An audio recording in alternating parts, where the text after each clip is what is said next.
अस्सलाम वालेकुम, welcome to my channel.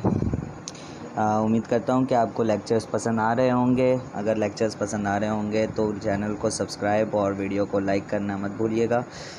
तो पिछले वीडियो में हमने क्वेश्चन नंबर 1, 2, 3, 4, 5 सारे क्वेश्चन जो हैं वो एक्सरसाइज नंबर 1.1 के सॉल्व कर लिए थे अकॉर्डिंग टू न्यू बुक। इस वीडियो में हम इस एक्सरसाइज के लास्ट क्वेश्चन को जो है वो सॉल्व करेंगे।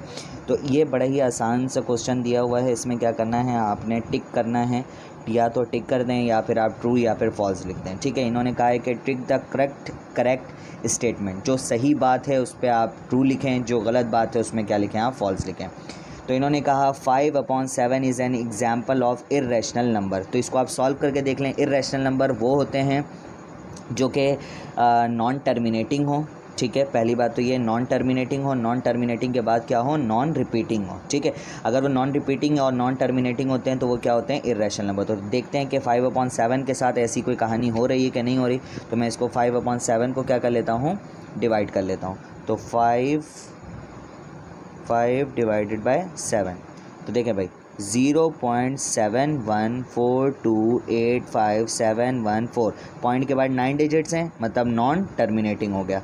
पॉइंट के बाद सारे नंबर्स रिपीट हो रहे हैं, कोई भी नंबर रिपीट नहीं हो रहा है, इसका मतलब नॉन रिपीटिंग नंबर है। इसका मतलब ये इर्रेशनल नंबर है। तो इसका मतलब ये हुआ कि इन्होंने कहा 5/7 is an example of irrational number. मतलब 5/7 जो है वो एक इर्रेशनल नंबर की एग्जाम्पल है। तो इसका मतलब ये बात क्या है, सही है। तो अगर ये बात सही है तो आप इसके ऊपर टिक आउट कर दें इस तरह से, या फिर आप लिख दें ट्रू। ठीक है, तो मैं यहाँ पे ट्रू लिख देता हूँ। ठीक है, ज़्यादा बेहतर होगा। अच्छा, दूसरी बात करते हैं, पाई इज़ एन इर्रेशनल नंबर। अभी इससे पहले हमने पढ़ा था कि पाई जो होता है वो क्या होता है, इर्रेशनल नंबर होता है। क्यों? क्योंकि इसका जवाब भी दिया था, ये यहाँ पे रीज़न लिखा हुआ होगा कि पाई जो होता है वो नॉन टर्मिनेटिंग होता है और क्या होता है, नॉन रिक्योरिंग या फिर नॉन रिपीटिंग नंबर होता है। तो ये क्या होगा, इर्रेशनल नंबर ही होगा। तो ये भी क्या हो गया, ट्रू हो गया। मतलब ये भी बात क्या है, सही है। तो इसके आगे भी हम क्या लिख देंगे, ट्रू लिख देंगे। ठीक है, अच्छा जी, ये भी हो गया ट्रू। तीसरे सवाल की तरफ बढ़ते हैं। तो लिखा हुआ 0.31591। इसका मतलब क्या होता है कि ये कंटिन्यू है। अगर ये कंटिन्यू है तो इसका मतलब ये हुआ कि ये क्या हुआ, नॉन टर्मिनेटिंग। तो देखते हैं सवाल में क्या कहा।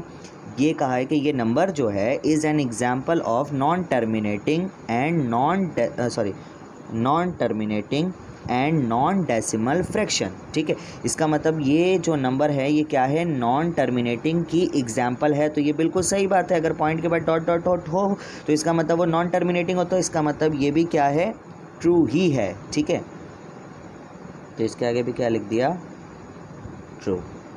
ठीक है जी, यहाँ पे भी हो गया, ट्रू हो गया। अच्छा, अब यहाँ पे आते हैं। इसका मतलब पहले समझ लें, इसके बारे में आपको शायद नहीं पता होगा, मैं आपको बता दूं।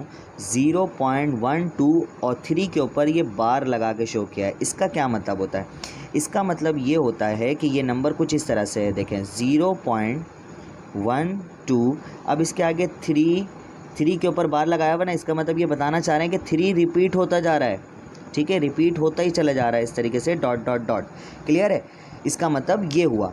अब देखें इसमें सवाल में पूछा क्या है, is an example of recurring decimal fraction. Recurring का क्या मतलब होता है, पॉइंट के बाद रिपीट हो। लेकिन क्या ये रिपीट शुरू से हो रहे हैं, नहीं, ये रिपीट हो रहे हैं 2 डिजिट के बाद। इसका मतलब ये रिक्योरिंग नहीं है। इसका मतलब अगर ये रिक्योरिंग नहीं है तो ये जो स्टेटमेंट दी गई है ये स्टेटमेंट क्या है, गलत है। और अगर ये गलत है तो हम इधर क्या लिखेंगे, फॉल्स लिखेंगे। तो यहाँ पे मैं क्या लिख दूंगा, फॉल्स। क्लियर है, तो ये हो गया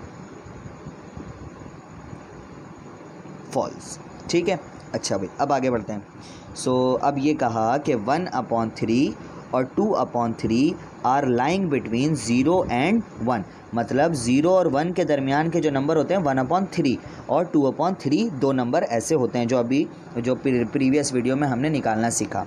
तो क्या ये बात सही है या क्या ये बात गलत है, तो हम निकाल के देखते हैं कि अगर 0 और 1 के दरमियान के नंबर को अगर मैं देखूं तो वो क्या होगा, 0.1, 0.2, 0.3, मतलब सारे 0 पॉइंट में होंगे। तो क्या 1/3 और 2/3 0 पॉइंट में आंसर अगर देते हैं तो इसका मतलब ये बात सही है। और अगर ये 0 पॉइंट में आंसर नहीं देते हैं इसका मतलब ये बात क्या है, गलत है। तो इसको मैं डिवाइड करके देख लेता हूँ। तो आप भी इसको कैलकुलेटर से डिवाइड करके देख लेना।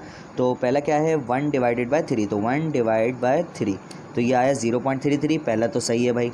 दूसरा भी चेक कर लेते हैं, 2/3, तो दूसरा भी सही है 0.66। इसका मतलब ये बात क्या है, सही है। तो इसके आगे क्या लिखा जाएगा, ट्रू। मतलब ये स्टेटमेंट क्या है, ट्रू है। इन्होंने जो बात कही वो बिल्कुल क्या है, सही है। तो यहाँ पे लिख दिया ट्रू, सही है। अच्छा भाई, दूसरी example, 1/√3 is an example of rational number. ठीक है, 1/√3 जो है वो एग्जाम्पल है किसकी, रैशनल नंबर के। रैशनल नंबर से मुराद कि वो क्या होंगे, टर्मिनेटिंग होंगे, या फिर अगर वो टर्मिनेटिंग नहीं है तो वो नॉन टर्मिनेटिंग होंगे। लेकिन नॉन टर्मिनेटिंग में कैसे नंबर होंगे, रिपीटिंग नंबर होंगे। मतलब पॉइंट के बाद सारे नंबर क्या होंगे, रिपीटिंग होंगे। ऐसे नहीं कि 2 नंबर अलग हों और फिर बाकी सारे के सारे रिपीटिंग हों, तो वो रैशनल नहीं होगा। ठीक है, वो सिर्फ नॉन टर्मिनेटिंग और नॉन इर्रेशनल नंबर वो कहलाएगा। ठीक है, तो इसको देखते हैं कि क्या ये रिपीट हो रहा है। अगर ये रिपीट होते हैं ये नंबर, या फिर ये टर्मिनेटिंग आ जाते हैं, मतलब पॉइंट के बाद बहुत जल्दी ख़त्म हो जाते हैं, तो वो क्या होगी, ये बात सही होगी, मतलब ये रैशनल नंबर है। और अगर ऐसा नहीं होता तो इसका मतलब ये रैशनल नंबर नहीं है। तो इस बात को हम क्या कर देंगे, गलत कर देंगे। ठीक है, फॉल्स कर देंगे, यहाँ पे ट्रू कर देंगे। अगर ये चीज़ सही आ जाती है, रैशनल नंबर आ जाता है, तो वो सही है, और अगर नहीं आता तो फिर ये गलत है। तो 1/√3, तो ये आया 0.577350.269।